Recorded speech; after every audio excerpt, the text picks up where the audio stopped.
ഞാൻ ദീപ, ഒരു സ്കൂൾ ടീച്ചറാണ്. എൻ്റെ ലൈഫിൽ സംഭവിച്ച ഒരനുഭവമാണ് ഞാനിന്ന് നിങ്ങളോട് പറയാൻ പോകുന്നത്. എൻ്റെ വീട്ടിൽ ഞാനും എൻ്റെ ഭർത്താവും എൻ്റെ 2 കുട്ടികളുമാണുള്ളത്. ഭർത്താവിന് ബിസിനസ്സാണ്. പുള്ളി എന്നെയും മക്കളെയും നന്നായി നോക്കുന്നുണ്ട്. പക്ഷേ ഒരു പെണ്ണിന് വേറെ ചിലതും വേണമല്ലോ. ഭർത്താവ് ഈയിടെയായി കുറച്ച് കൂടുതലാണ്. ആളുടെ പേര് രവീന്ദ്രൻ. ചേട്ടൻ പറയുന്നത് സുഹൃത്തുക്കൾ വിളിക്കുമ്പോൾ എങ്ങനെയാ നോ പറയാ, പിന്നെ പോയില്ലെങ്കിൽ ബന്ധങ്ങൾ കുറയും, ഞാൻ ഒറ്റപ്പെടും, അങ്ങനെയൊക്കെയാണ് ആള് പറയുന്നത്. പലപ്പോഴും അവരെയൊക്കെയാണ് എന്നെ സാമ്പത്തികമായി സഹായിക്കുന്നത്. കാരണം ബിസിനസ് തകർന്നില്ലേ. ഇതൊക്കെയാണ് ചേട്ടൻ പറയുന്നത്. എന്നും പറഞ്ഞ് ഞങ്ങൾ ദാരിദ്ര്യത്തിലൊന്നും അല്ലട്ടോ. നല്ലൊരു വീടുണ്ട്, കാറുണ്ട്. ഞങ്ങൾ കുട്ടികളുമായി ഔട്ടിങ്ങിനൊക്കെ പോകും. നല്ല ഹാപ്പി ലൈഫാണ്. പിന്നെ ഞാനൊരു ടീച്ചറാണല്ലോ. കുട്ടികൾ ഒരാൾ 3ലും ഒരാൾ 5ലുമാണ് പഠിക്കുന്നത്. ഇതാണ് എൻ്റെ കുടുംബം. ഇപ്പോൾ 2 മാസം സ്കൂൾ വെക്കേഷൻ ആയതുകൊണ്ട് ഞാനും ഭർത്താവും മാത്രമേ വീട്ടിലുള്ളൂ. കുട്ടികൾ എൻ്റെ വീട്ടിലാണ് നിൽക്കുന്നത്. കഴിഞ്ഞ ആഴ്ച എൻ്റെ അമ്മ വന്ന് കുട്ടികളെ 2 പേരെയും കൊണ്ടുപോയി. അവിടെ അനിയൻ്റെ കുട്ടികളുണ്ട്. അതുകൊണ്ട് അവരവിടെ ഹാപ്പിയാണ്. ഇനി സ്കൂൾ തുറന്നിട്ടേ ഞങ്ങൾ വരൂ എന്ന കുട്ടികളെ പറയുന്നത്. ചേട്ടൻ രാവിലെ പോയാൽ പിന്നെ ഞാൻ വീട്ടിൽ ഒറ്റയ്ക്കാണ്. സ്കൂൾ അടച്ചതുകൊണ്ട് എനിക്ക് സ്കൂളിൽ പോകേണ്ടല്ലോ. വീട്ടിൽ ഒറ്റയ്ക്കിരുന്ന് ശരിക്കും ബോറടിച്ചു. എത്ര നേരമാ ഇങ്ങനെ മൊബൈൽ നോക്കിയിരിക്കുന്നത്. അതൊരു വലിയ മടുപ്പാ. രാത്രി 8 മണി കഴിഞ്ഞ് ചേട്ടൻ വരൂ. വന്നാൽ കുളിയും കഴിഞ്ഞ് ഫുഡും കഴിച്ച് കയറി കിടക്കും. എൻ്റെ പണിയെല്ലാം മുതുക്കി ഞാൻ കിടക്കാനായിട്ട് വരുമ്പോഴേക്കും പുള്ളി ഉറക്കം പിടിച്ചിട്ടുണ്ടാവും. ഞാൻ സ്കൂൾ വരാന്തയിലൂടെ ക്ലാസ്സിലേക്ക് പോകുമ്പോൾ കുട്ടികൾ പറയുന്നത് ഞാൻ കേട്ടിട്ടുണ്ട്. എടാ ദാ സുന്ദരി ടീച്ചർ. പല കുട്ടികളും എന്നെ ഇങ്ങനെ വിളിക്കുന്നത് ഞാൻ കേട്ടിട്ടുണ്ട്. സ്റ്റാഫ് റൂമിൽ തന്നെ ചില സാറുമാർ എന്നെ നോക്കാറുണ്ട്. എന്നോട് എല്ലാ സാറുമാരും നല്ല കമ്പനിയാണ്. എപ്പോഴും എൻ്റെ ദീപ ടീച്ചറെ എന്നും പറഞ്ഞ് എൻ്റെ അടുത്തേക്ക് വരും. ആൺകുട്ടികളും അങ്ങനെ തന്നെയാണ്. എല്ലാവർക്കും ഓരോരോ സംശയങ്ങളാണ്. പിന്നെ അതെന്തിനാണെന്നൊക്കെ എനിക്കറിയാം. അങ്ങനെ ഞങ്ങൾ ഉറക്കം പിടിച്ചു വരുമ്പോൾ ഒരു ഫോൺ കോൾ. ചേട്ടൻ ഫോൺ എടുത്തു. ചേട്ടൻ ചോദിക്കുന്നുണ്ട്, എപ്പോഴാ? അത് ശരി. ആ, ഞങ്ങളിപ്പോൾ വരണോ? ആ, എന്നാൽ ശരി, വെളുപ്പിന് വരാം. ഓക്കെ. എന്തു പറ്റി ചേട്ടാ? ഞാൻ ചേട്ടനോട് ചോദിച്ചു. എടി, അപ്പൻ്റെ ചേട്ടൻ മരിച്ചു. പുള്ളി കുറേ കാലമായി കിടപ്പായിരുന്നല്ലോ. ഓ, ഞാനൊന്ന് മൂളി. ചേട്ടൻ ഇപ്പോൾ പോണോ? ഏയ് വേണ്ടടി, രാവിലെ പോയാൽ മതി. എന്നാ കിടക്കാൻ നോക്ക്. അങ്ങനെ ഞങ്ങൾ കിടന്നു. ഞങ്ങൾ രാവിലെ അവിടെ എത്തി. അവിടെ ചെന്ന് കുറച്ച് കഴിഞ്ഞപ്പോൾ ചേട്ടൻ്റെ പെങ്ങൾ വന്നു, രാജി. ഞങ്ങൾ വിശേഷം പറഞ്ഞിരുന്നു. എനിക്കൊരു കമ്പനി കിട്ടിയത് അപ്പോഴായിരുന്നു. എൻ്റെ ഭർത്താവ് ഓടി നടന്ന് കാര്യങ്ങൾ നിയന്ത്രിക്കുന്നുണ്ട്. പുള്ളി 2 കഴിച്ച ലക്ഷണം കാണാനുമുണ്ട്. അപ്പോഴേക്കും ഭർത്താവിൻ്റെ ചേട്ടൻ വന്നു. പുള്ളി എല്ലാവരുടെയും അടുത്ത് പോയി വിശേഷങ്ങളൊക്കെ തിരക്കി. അവസാനം ഞങ്ങളുടെ അടുത്തേക്ക് വന്നു. പുള്ളി ഡൽഹിയിൽ മെഡിക്കൽ റെപ്രസെൻറ്റേറ്റീവാണ്. പുള്ളിയുടെ ഭാര്യ അവിടെ ഹെഡ് നേഴ്സാണ്. അവർ അവിടെ തന്നെയാണ് താമസം. കുട്ടികളൊക്കെ അവിടെയാണ് പഠിക്കുന്നത്. ആളുടെ പേര് ഹരീന്ദ്രൻ. ഞാൻ 2-3 വർഷം മുമ്പാണ് പുള്ളി അവസാനമായി കണ്ടത്. ചേട്ടൻ എൻ്റെ അടുത്തേക്ക് വന്നു. എടി ദീപപ്പെണ്ണെ, നിനക്ക് ഗ്ലാമർ കൂടി വരികയാണല്ലോ. പണ്ട് കണ്ടപ്പോൾ ഇത്രയും ഗ്ലാമർ ഇല്ലായിരുന്നല്ലോ. ചേട്ടൻ രാജിയുടെ മുന്നിൽ വെച്ച് എന്നെ ദീപപ്പെണ്ണെന്ന് വിളിച്ചപ്പോൾ എനിക്ക് നാണമായി. ഞാൻ ആകെ ചമ്മി. ഞാൻ ചോദിച്ചു, ചേച്ചിയെ കൊണ്ടുവന്നില്ലേ? ഓ, അവൾക്ക് ജോലിയെ ശരണം, വലിയ നേഴ്സല്ലേ. ചേട്ടൻ ഒരു താല്പര്യമില്ലാത്ത രീതിയിലാണ് അത് പറഞ്ഞത്. പിന്നെ കുട്ടികൾക്കും ക്ലാസ് ഉണ്ടല്ലോ. അവിടെ 2-3 മാസം കഴിഞ്ഞ് സ്കൂൾ അവധി വരൂ, ചേട്ടൻ പറഞ്ഞു. ഞാൻ പിന്നെ ചെന്നൈയിലായിരുന്നു ഒരു മീറ്റിംഗ് ആയിട്ട്. അപ്പോഴാ എന്നെ വിളിച്ച് കാര്യം പറയുന്നത്. അല്ല, എവിടെ എൻ്റെ അനിയൻ? ദാ അവിടെയുണ്ട്, ഞാൻ ചൂണ്ടിക്കാട്ടി പറഞ്ഞു. രാജി ചേട്ടനോട് ചോദിച്ചു, ഹരിയേട്ടാ വീട്ടിലേക്ക് വരുന്നുണ്ടോ? ആ, നോക്കട്ടെ, സമയം കിട്ടിയാൽ ഞാൻ വരാം, ചേട്ടൻ പറഞ്ഞു. എത്ര നാളുകൂടിയാണ് ഹരിയേട്ടനൊന്ന് കാണുന്നത്? രാജി സങ്കടം പോലെ പറഞ്ഞു. എന്നിട്ടവൾ എന്നെ നോക്കിയിട്ടും പറഞ്ഞു, രവിയേട്ടൻ പോലും അങ്ങോട്ട് വരില്ല. അത് രാജി, ഞാൻ രവിയേട്ടനോട് പറയുന്നതാ, നമുക്ക് രാജിയുടെ വീട്ടിൽ പോവാന്ന്. പുള്ളി കേൾക്കണ്ടേ, ഞാനെന്ത് ചെയ്യാനാ? അത് കേട്ടതും ഹരിയേട്ടൻ എന്നെ നോക്കി. എടി രാജി, ഞാൻ വരാം, ഇന്നല്ലെങ്കിൽ നാളെ. അല്ല, എവിടെ എൻ്റെ അളിയൻ?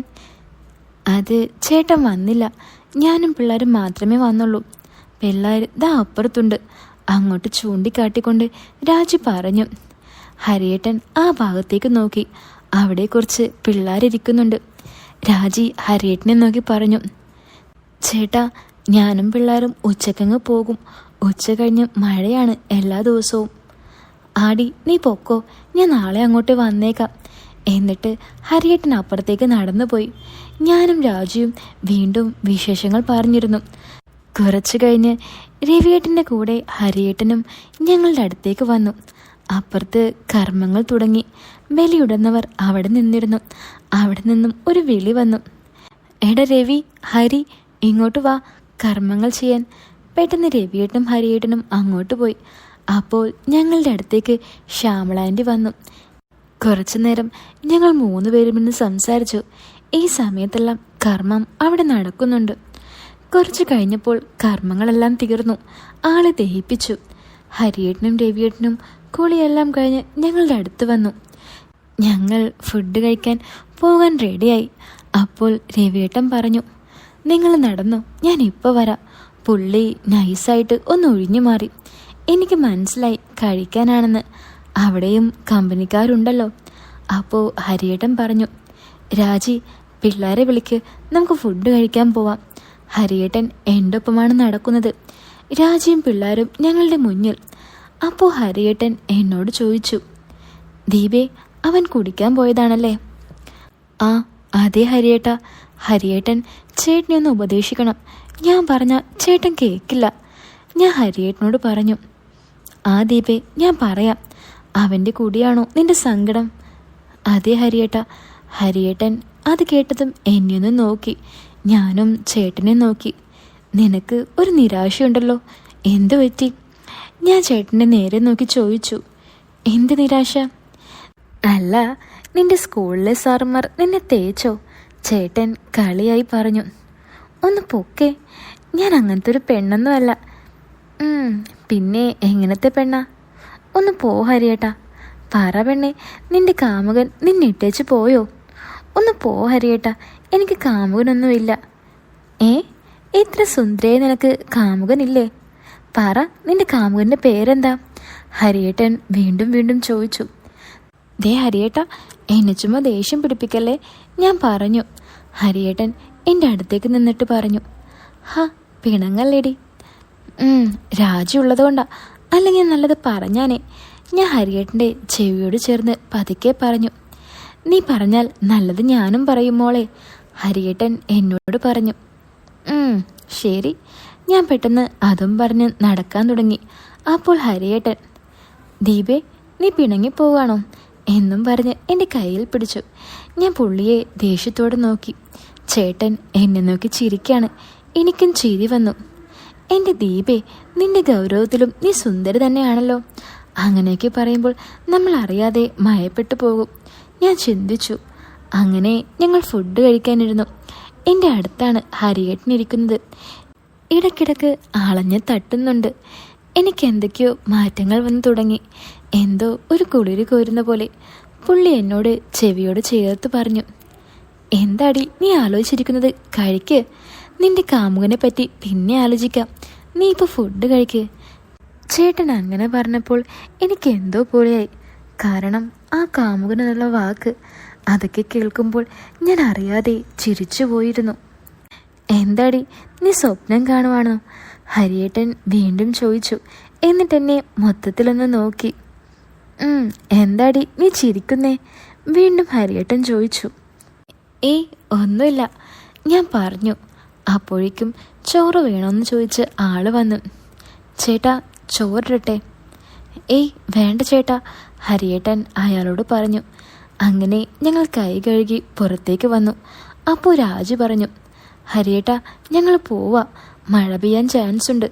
അങ്ങനെ അവർ യാത്രയും പറഞ്ഞു പോയി. ഹരിയേട്ടൻ കുട്ടികൾക്ക് ഒരു ഉമ്മയും കൊടുത്തു. എടി രാജി, ഞാൻ നാളെ നിന്റെ വീട്ടിലേക്ക് വന്നേക്കാം. ഇവിടുത്തെ കാര്യങ്ങൾ ഒരു തീരുമാനമായിക്കോട്ടെ. മരണവീടല്ലേ, നമ്മളിവിടെ കുറച്ചേരം നിൽക്കണ്ടേ? ഹരിയേട്ടൻ രാജിയോട് പറഞ്ഞു. ആ എന്നാ ശരി ഹരിയേട്ടാ, നാളെ വാട്ടോ. ആ ദീപേ, നീയും നാളെ വാ ഹരിയേട്ടൻ്റെ കൂടെ. പിന്നെ രവിയേട്ടൻ വരില്ലേ? അവൾ ചോദിച്ചു. നോക്കട്ടേടി, ഞാൻ അവളോട് പറഞ്ഞു. എന്താ ദീപേ, നീ വീട്ടിൽ ചുമ്മാ ഇരിക്കല്ലേ, നാളെ വന്നേക്കണം. കുട്ടികളും പറഞ്ഞു ദീപാൻറ്റി വരണമെന്നും. അപ്പോൾ ഹരിയേട്ടൻ അതിലിടപെട്ടുകൊണ്ട് പറഞ്ഞു, ഞാൻ ദീപാൻറ്റിയെ കൊണ്ടുവന്നേക്കാം.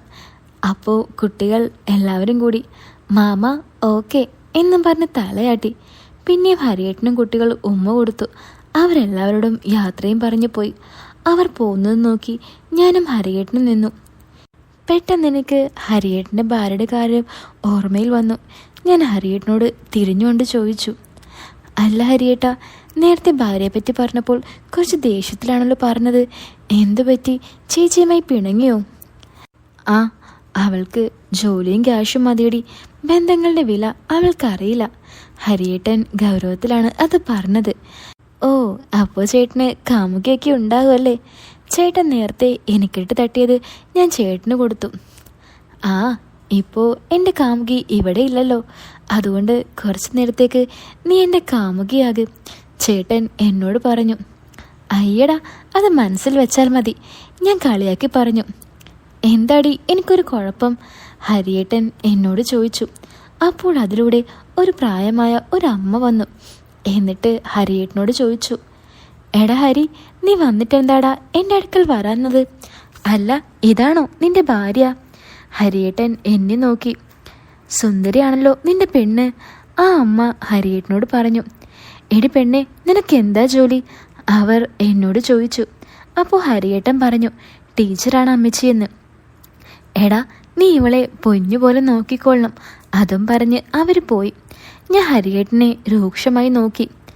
ഹരിയേട്ടന് പറയാൻ മേലായിരുന്നു ഇതെൻ്റെ അനിയൻ്റെ ഭാര്യയാണെന്ന്. ഞാൻ ഹരിയേട്ടനോട് ചോദിച്ചു.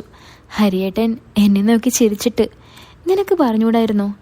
എടി പെണ്ണെ, നിന്നെ നോക്കി സുന്ദരിയാണെന്ന് പറഞ്ഞപ്പോൾ നീ അങ്ങ് മയങ്ങിപ്പോയല്ലേ? അപ്പോൾ പെണ്ണിനൊരു ഭാവം കാണണമായിരുന്നു.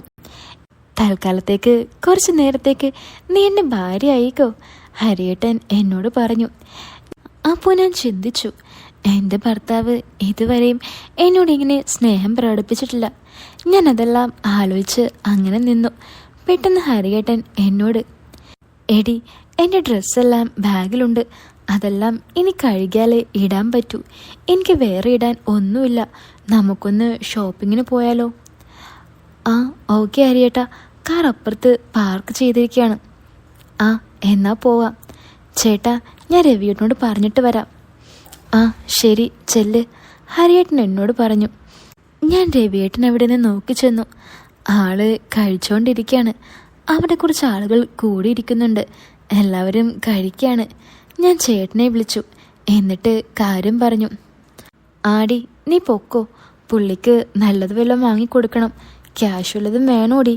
ചേട്ടൻ എന്നോട് ചോദിച്ചു. വേണ്ട ചേട്ടാ. എടി, നീ ഇത് കൊണ്ടുപോക്കോ. 1,000 രൂപ ചേട്ടൻ എൻ്റെ കയ്യിൽ തന്നു. എന്നിട്ട് ചേട്ടൻ എന്നോട് പറഞ്ഞു, എടി, കുറച്ച് നല്ല സാധനം ചേട്ടനോട് വാങ്ങാൻ പറയുന്നു. പിന്നെ ചേട്ടനോട് പറഞ്ഞേക്ക് ഇന്നിവിടെ തങ്ങണ്ട, നമ്മുടെ വീട്ടിലേക്ക് പോരാൻ, അവിടെ കിടന്നാൽ മതിയെന്ന്. ആ ശരി ചേട്ടാ. പിന്നെയും ചേട്ടൻ ചോദിച്ചു, എടി, നിനക്ക് ക്യാഷ് തികഞ്ഞില്ലെങ്കിൽ എന്നെ വിളിക്കട്ടോ, ഞാൻ ഗൂഗിൾ പേ ചെയ്യാം. ആ, എൻ്റെ കയ്യിൽ ക്യാഷുണ്ട്, ഞാൻ പറഞ്ഞു. ആ എന്നാൽ ശരിയടി. പിന്നെ ചേട്ടനോട് പറയണം കഴിക്കരുതെന്ന്, കാരണം നമുക്ക് പോണ വണ്ടി ഓടിക്കാൻ ആള് വേണ്ടേ? ആ ശരി, ഞാൻ നോക്കിക്കോളാം എന്നും പറഞ്ഞ് ഞാൻ ഹരിയേട്ടൻ്റെ അടുത്തേക്ക് ചെന്നു. ഹരിയേട്ടന് കീ കൊടുത്തു. അപ്പോൾ ഈ കഥയുടെ ബാക്കി കേൾക്കാൻ നിങ്ങൾക്ക് ആഗ്രഹമുണ്ടെങ്കിൽ ഒന്ന് പറയണം കേട്ടോ. ഇതിൻ്റെ ബാക്കി ഞാൻ ഉടൻ തന്നെ പറയുന്നതായിരിക്കും. അതുപോലെ തന്നെ ഇതുപോലത്തെ ഫാമിലി ലവ് സ്റ്റോറീസ് കേൾക്കാൻ നിങ്ങൾക്ക് ആഗ്രഹമുണ്ടെങ്കിൽ വീടിന് ലൈക്ക് ചെയ്യാനും ചാനൽ സബ്സ്ക്രൈബ് ചെയ്യാനും മറക്കരുത്. അപ്പോൾ പുതിയൊരു കഥയായിട്ട് നമുക്ക് വീണ്ടും കാണാം.